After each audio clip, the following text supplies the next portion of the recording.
Le sevrage des antidépresseurs peut représenter une étape difficile pour certaines personnes, en particulier avec la paroxétine, un médicament appartenant à la famille des inhibiteurs sélectifs de la recapture de la sérotonine, ISRS. La paroxétine est connue pour provoquer plus fréquemment des symptômes de discontinuation en raison de sa courte durée d'action. Lorsque le traitement est arrêté trop rapidement, le cerveau doit s'adapter à une modification brutale du niveau de sérotonine, ce qui peut entraîner différents effets physiques et psychologiques. Les symptômes apparaissent parfois quelques jours seulement après la diminution ou l'arrêt du médicament. Les personnes concernées décrivent souvent des sensations de vertige, des nausées, des maux de tête, des troubles du sommeil, une fatigue importante ou des sensations appelées décharge électrique dans la tête.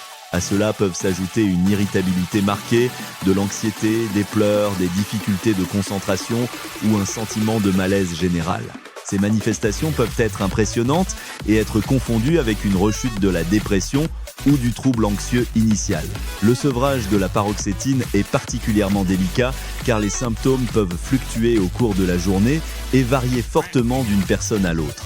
Certaines personnes récupèrent en quelques semaines, tandis que d'autres ont besoin de plusieurs mois pour retrouver un équilibre stable. Pour limiter ces difficultés, les professionnels de santé recommandent généralement une diminution très progressive des doses, parfois sur une longue période. L'accompagnement médical et psychologique est essentiel durant cette phase. Un suivi régulier permet d'ajuster le rythme du sevrage et de distinguer les symptômes de discontinuation d'une éventuelle rechute.